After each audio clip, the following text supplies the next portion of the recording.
Let's learn how to create a perfect buttonholes at home.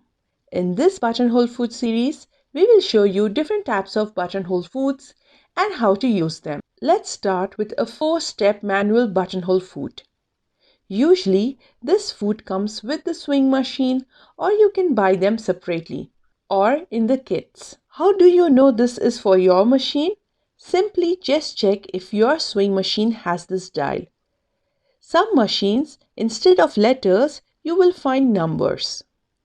Let's look up close at the foot. It is a snap-on, meaning simply place the foot below the shank and that's it, it gets attached. If you notice, this part of foot moves and it stops here, which means this is the maximum length of buttonhole you can create. And it has a scale here at the side to help you.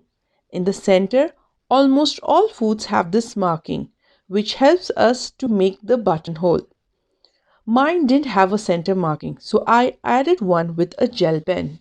At the back of the foot, you will notice the grooves to help the fabric move easily. Let's see with the fabric preparation. First, it's always better to have a stabilizer. You can use a tear-away one. Let's mark the button on the fabric. Use a fabric marker and mark the height of the button and mark the center line.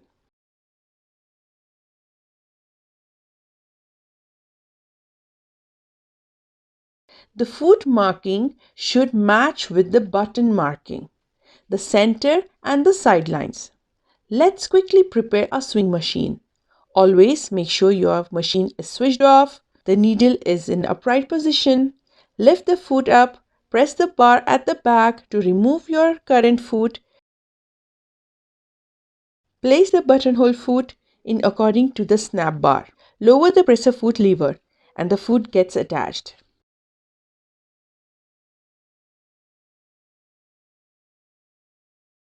Make sure all the markings are correct. Keep the dial at A. Start stitching. After a few stitches, lift the needle up, turn the dial to B, and I am going to stitch till the end of the mark.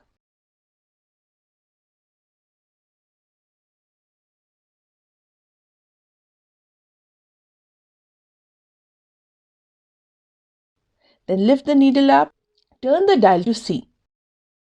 Give few stitches. Then lift the needle up, keep the dial on D and stitch. Stop at the starting point.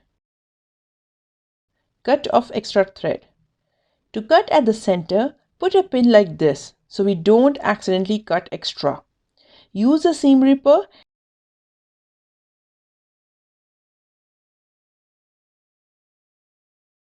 and we are done. Now let's try with the second type, using a cord. We will be using these 2 points here. Hold the length of cord and then pass it between the foot. Take it to the top and wind it on the edge. Then bring it to the starting point and then tie a knot. It's going to look like this. And we will follow the same steps shown previously.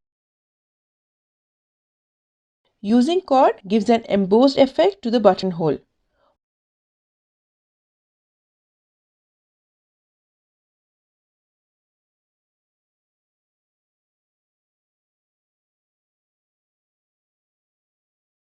Once done, pull the cord. Bring the cord at the back and tie it.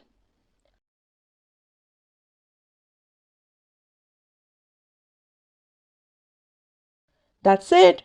In the next video, we will talk about one-step buttonhole foot.